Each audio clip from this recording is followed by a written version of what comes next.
Hello friends, welcome to Bioprep. आशा करता हूँ आप सभी एकदम ठीक होंगे। तो पिछले लेक्चर में हमने किंगडम मोनेरा के बारे में पढ़ा था। आज हम बैक्टीरिया के स्ट्रक्चर को समझने वाले हैं। यदि आपने किंगडम मोनेरा का वीडियो अब तक नहीं देखा है तो आई बटन पर क्लिक करके उसे देख लीजिए। लिंक मैंने डिस्क्रिप्शन में दिया है। यदि आपने अभी तक हमारे चैनल बायोप्रेप को सब्सक्राइब नहीं किया है तो प्लीज़ उसे सब्सक्राइब करें और बेल आइकन दबाएं, जिससे आने वाला वीडियो आपसे मिस ना हो। तो आइए अब हम समझते हैं बैक्टीरिया के स्ट्रक्चर के बारे में। तो बैक्टीरिया के स्ट्रक्चर पर जाने से पहले हम बैक्टीरिया की थोड़ी सी तारीफ करेंगे, यानी कि बैक्टीरिया के बारे में हम थोड़ा बहुत जानेंगे। It is smaller and simpler in structure than eukaryotic cell with no recognisable organelles. यानी कि बैक्टीरिया एक यूनिसेलुलर प्रोकैरियोटिक ऑर्गेनिज्म है। यदि हम बैक्टीरिया को यूकैरियोटिक सेल के साथ कंपेयर करते हैं तो बैक्टीरिया का स्ट्रक्चर जो है वो सिंपलर है, स्मॉलर है ना। और बैक्टीरियल सेल में कोई भी सेल ऑर्गेनल्स ठीक तरह से दिखाई नहीं देता है ना, with no recognisable organelles. The simple size, simple design and broad metabolic capabilities, ये जो है ना, ये बैक्टीरिया को अलाउ करती हैं ग्रो करने के लिए, रैपिडली डिवाइड करने के लिए, और हर एक एनवायरनमेंट में, यानी कि ऑलमोस्ट एनी एनवायरनमेंट में इनहेबिट और फ्लोरिश करने के लिए, यानी कि फलने फूलने के लिए। आई थिंक समझ में आ गया होगा कि मैं क्या कहना चाहता हूँ। देखिए नेक्स्ट पॉइंट है, bacteria is a unicellular free living microorganism capable of performing all the essential function of life. It means bacteria है वो यूनिसेलुलर है, फ्री लिविंग है ना, तब भी ये कैपेबल है to perform all the essential function of life. They possess both deoxyribonucleic acid और राइबोन्यूक्लिक एसिड। इट मीन्स क्या है कि बैक्टीरिया में या तो डीएनए हो सकता है या फिर आरएनए हो सकता है या फिर बोथ, दोनों ही हो सकते हैं, है ना। अगला है, bacteria are prokaryotic micro organism that do not contain chlorophyll. ये ऐसे माइक्रो ऑर्गेनिज्म हैं जिनमें क्लोरोफिल नहीं होता, ठीक है। नेक्स्ट पॉइंट है हमारा, they occur in water, soil, air, food and all natural environment. ये सब जगह होते हैं, बस ये समझ लीजिए। They can survive extreme of temperature like high pH, high oxygen area and atmospheric pressure। मतलब ये एक्सट्रीम सिचुएशन में अपने आप को जिंदा रख सकते हैं। ये हमने पिछले लेक्चर में, यानी कि किंगडम मोनेरा वाले लेक्चर में हमने पढ़ा था। तो आप वहाँ पर जाइए और पता कीजिए कि मैं क्या कह रहा हूँ। चलिए बढ़ते आगे। बैक्टीरिया के स्ट्रक्चर को समझने के लिए हमने इसे 3 कैटेगरी में डिवाइड किया है। तो सबसे पहले हम पढ़ेंगे एक्सटर्नल स्ट्रक्चर को, फिर पढ़ेंगे सेल एनवेलप को, फिर पढ़ेंगे इंटरनल स्ट्रक्चर को। देख लीजिए क्या क्या होता है इसमें। इंटरनल स्ट्रक्चर की अगर हम बात करें तो उसमें फ्लैजिला होता है, fimbriae, sex pilus and glycocalyx. Cell envelope में cell membrane, peptidoglycan cell wall और एन आउटर लिपिड मेम्ब्रेन, जो कि सिर्फ ग्राम नेगेटिव सेल्स में होती है या ग्राम नेगेटिव बैक्टीरियाज में होती है। नेक्स्ट हम बात करेंगे इंटरनल स्ट्रक्चर की, जिसमें कि हमें मिलेगा cytoplasm, nucleoid, plasmid, ribosome and storage granules. एक एक करके हम सबको देख लेते हैं। तो आइए हम बात करते हैं एक्सटर्नल स्ट्रक्चर के बारे में। देखिए ये एक बैक्टीरिया का स्ट्रक्चर है, ठीक है। तो जितने भी जो बाहर जो दिखाई दे रहे हैं हमें, जो बाहर जो एक्सटर्नल जो अपेंडेजेस दिखाई दे रहे हैं जो ब्राउन कलर की, ये सब के सब एक्सटर्नल स्ट्रक्चर्स होते हैं। तो सबसे पहले हमें देखने को मिलता है कैप्सूल। देखिए यहाँ पर ये कैप्सूल है, ये देखिए ये कैप्सूल है। Capsule is very delicate structure, it can be removed by vigorous washing. मतलब हम इसको वॉश करके हटा भी सकते हैं। ये बहुत डेलिकेट स्ट्रक्चर होता है। और capsule is most important virulent factor of bacteria, ठीक है। अब इसका हम काम देखते हैं कि ये क्या फंक्शन करता है बैक्टीरिया में। It help in attachment as well as it prevent the cell from desiccation and drying. मतलब ये अटैचमेंट में हेल्प करता है और सेल को ड्राई होने से भी बचाता है। ठीक है, नेक्स्ट बात करें, capsule resist phagocytis phagocytosis by WBC. ठीक है, यानी कि ये फेगोसाइटोसिस होने से, या ये अपने आप को फेगोसाइट होने से बचाता है डब्ल्यूबीसी से।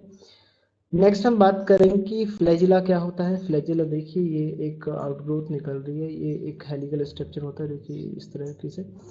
तो it is 15 to 20 nanometre hair like helical structure emerge from the cell wall. Main point क्या है कि ये सेल वॉल से निकलता है। ठीक है, फ्लैजिला इज नॉट स्ट्रेट, ये स्ट्रेट नहीं होता, but it is helical structure. ठीक है, ये एक हेलिकल स्ट्रक्चर होता है। It is composed of flagellin protein. ये बहुत इंपॉर्टेंट पॉइंट है कि ये क्वेश्चन पूछता है कि बताइए फ्लैजिला है वो किस प्रोटीन से बना होता है। तो हम आंसर देंगे कि फ्लैजिला है वो फ्लैजिनिन प्रोटीन से मिलकर बना होता है। ठीक है, देखिए ये एक डायग्राम है फ्लैजिला, इसमें ये निकलता हुआ दिखाई दे रहा है, मैंने यहाँ पे लिखा हुआ है एफ, मतलब ये फ्लैजिला है। फ्लैजिला है flagella has 3 parts, basal body, hook and filament. इसके 3 पार्ट होते हैं, अगर कोई पूछे तो आपको बता देना है कि इसके 3 पार्ट्स होते हैं। पहला पार्ट है हमारा बेसल बॉडी, फिर hook and then filament. Next है इसका फंक्शन। तो ये फ्लामेंट जो निकला हुआ है, इसको ये जो फ्लामेंट निकला हुआ है जिसे हम कह रहे हैं फ्लैजिला, इसका काम है मोटिलिटी ऑफ बैक्टीरिया, यानी कि बैक्टीरिया को एक डायरेक्शन में मूव कराना इसका काम होता है। अब हम समझेंगे पिली और फिमरी को। Pili are hollow filamentous and non helical structure.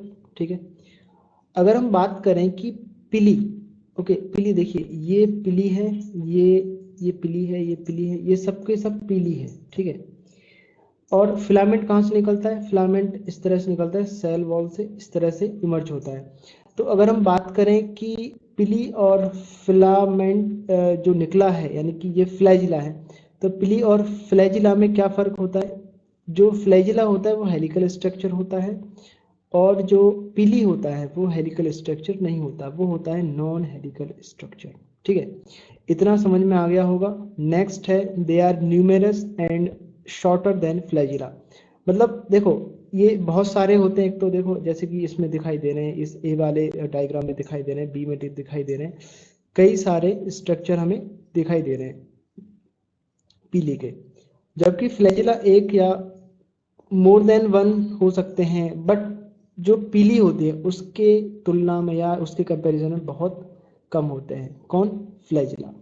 ठीक है, अब बात करेंगे कि flagella is the characteristics feature of gram negative bacteria. देखो ये जो हमें दिखाई दे रहा है ए वाला डायग्राम, ये हमारा ग्राम नेगेटिव बैक्टीरिया है, ये बी वाला भी ग्राम नेगेटिव बैक्टीरिया है। क्यों? क्योंकि इन दोनों में पीली प्रेजेंट है, जबकि सी वाले डायग्राम में हमें पीली नहीं दिखाई दे रहा है, तो यह ग्राम नेगेटिव ना होकर ग्राम पॉजिटिव बैक्टीरिया हो जाएगा। इतना समझ में आया। और हम एक बात और करेंगे कि जो पीली है वो पाइलिन या पिलिन प्रोटीन से बना होता है, ये बहुत इंपॉर्टेंट पॉइंट है। इसके फंक्शन की हम बात करें तो ये फंक्शन देखो इसका क्या फंक्शन होता है। अटैचमेंट के काम आता है एक तो पीली, जैसे कि ये अटैच हो जाता है होस्ट सेल सरफेस से अपना फूड को इंटेक करने के लिए। जैसे कि एग्जांपल देखें, most of the human pathogens of respiratory tract, urinary tract are attached with the help of pili. Okay, एक स्पेशलाइज्ड फंक्शन के लिए भी ये मॉडिफाई हो जाते हैं, जैसे कि सेक्स पिली। इसमें क्या काम होता है? ये पिली जो होता है ना, ये हेल्प करता है डीएनए के ट्रांसफर में from donor to recipient cell during conjugation. इसको अगर समझना हो प्रॉपर तरीके से कि ये किस तरह से डीएनए ट्रांसफर होता है, कैसे क्या होता है, तो आप हमें कमेंट बॉक्स में कमेंट करिए, फिर हम आपको उसके लिए अलग से लेक्चर बना देंगे। चलिए नेक्स्ट हम देखते हैं क्या है। नेक्स्ट है हमारी सेल वॉल। देखिए ये जो वाइट वाइट ये पार्ट है ये हमारी सेल वॉल है, ठीक है। तो cell wall it is an important structure of bacteria, है ना। It give shape to the organism, ये क्या करता है, ये बैक्टीरिया को शेप प्रोवाइड करता है। On the basis of cell wall composition, bacteria are classified into two major groups, एक ग्राम पॉजिटिव बैक्टीरिया और एक ग्राम नेगेटिव बैक्टीरिया, ठीक है। इसको आगे डिस्कस कर लेंगे। अभी हम थोड़ी थोड़ी समझते चल रहे हैं कि क्या क्या चीज़ें हमें मिल देंगी हैं एक बैक्टीरिया में। तो देखिए सेल वॉल खत्म हो गया, अब बात करेंगे सेल मेम्ब्रेन के बारे में। इसका फंक्शन समझ में आ गया ना, ये एक बैक्टीरिया को शेप प्रोवाइड करता है। सेल मेम्ब्रेन की अगर हम बात करेंगे तो cell membrane is the inner layer that lie inside the cell wall. Cell wall जहां पर खत्म होगी वहीं से फिर अंदर की तरफ शुरू हो जाएगी हमारी सेल मेम्ब्रेन, जिसको हम प्लाज्मा मेम्ब्रेन भी कहते हैं, ठीक है। In close to the cytoplasm, it is known as cytoplasmic membrane और प्लाज्मा मेम्ब्रेन, ठीक है, और प्लाज्मा मेम्ब्रेन, यानी कि इसको साइटोप्लाज्मिक मेम्ब्रेन और प्लाज्मा मेम्ब्रेन किसी भी नाम से बुलाओ एक ही बात है।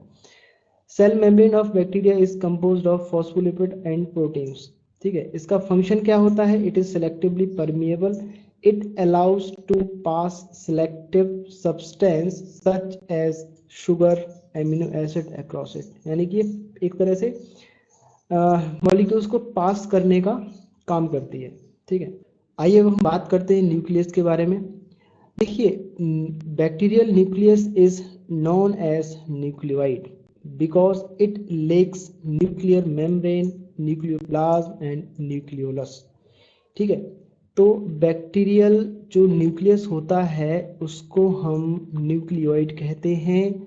मेरे साथ रिपीट करिए, इसको क्या कहते हैं, न्यूक्लियोइड, क्योंकि इसमें न्यूक्लियर मेम्ब्रेन नहीं होती, ना ही न्यूक्लियोप्लाज्म होता है और ना ही न्यूक्लियोलस होता है, ठीक है। Nucleus is the most important part of the cell. क्यों ये मोस्ट इंपॉर्टेंट पार्ट होता है, क्योंकि it control and direct all the cellular activities and stores hereditary information of the cell. छोटे बच्चे को भी पता होता है कि क्या चीज है। बैक्टीरियल डीएनए इज नेक्ड, क्योंकि इसमें हिस्टोन प्रोटीन नहीं होते, ठीक है। फंक्शन क्या होता है इसका, किसका, न्यूक्लियोइड का या बैक्टीरियल न्यूक्लियस का फंक्शन होता है, it contains it contains and stored hereditary information of the cell, ठीक है। और ये एक सेल को कंट्रोल भी करता है, ये इसका काम हो गया। तो आइए अब हम समझते हैं साइटोप्लाज्म के बारे में। It is colourless viscous fluid present inside the cell membrane. देखिए ये सेल मेम्ब्रेन है, अगर इस रेड कलर के पॉइंट को, अगर इस रेड कलर की मेम्ब्रेन को अगर हम सेल मेम्ब्रेन मानते हैं तो इसके अंदर जो ये येलो कलर का फ्लूइड भरा हुआ है ये सारा का सारा हमारा होगा cytoplasm. All the cell organelles and inclusions are found floating in cytoplasmic fluid, यानी कि जितने भी जो inclusions bodies होती हैं, जितने भी सेल ऑर्गेनल्स होते हैं, सबके सब इसी साइटोप्लाज्म में भरे रहते हैं, ठीक है, या फ्री फ्लोट करते रहते हैं। फंक्शन क्या है इसका, it helps to distribute water, oxygen as other substance throughout the cell, ठीक है, ये डिस्ट्रीब्यूशन का काम करता है मेनली। नेक्स्ट है literally all the cellular content including nucleus and other cell organelles floating in the cytoplasm। वही मैंने बताया ना कि साइटोप्लाज्म में सबके सब जितने भी सेल ऑर्गेनल्स होते हैं, जितने भी सेल कंटेंट्स होते हैं, सबके सब इस साइटोप्लाज्म में भरे रहते हैं, ठीक है। आइए अब बात करेंगे हम राइबोसोम के बारे में। राइबोसोम क्या होते हैं, ठीक है। देखिए राइबोसोम होते हैं ये 70S टाइप के होते हैं। सबसे पहले तो ये याद रख लीजिए कि ये बैक्टीरिया में राइबोसोम किस टाइप के होते हैं, तो 70S टाइप के होते हैं। राइबोसोम आर राउंडेड ग्रेन्यूल्स, कैसे होते हैं, राउंडेड ग्रेन्यूल्स होते हैं, found freely floating in the cytoplasm.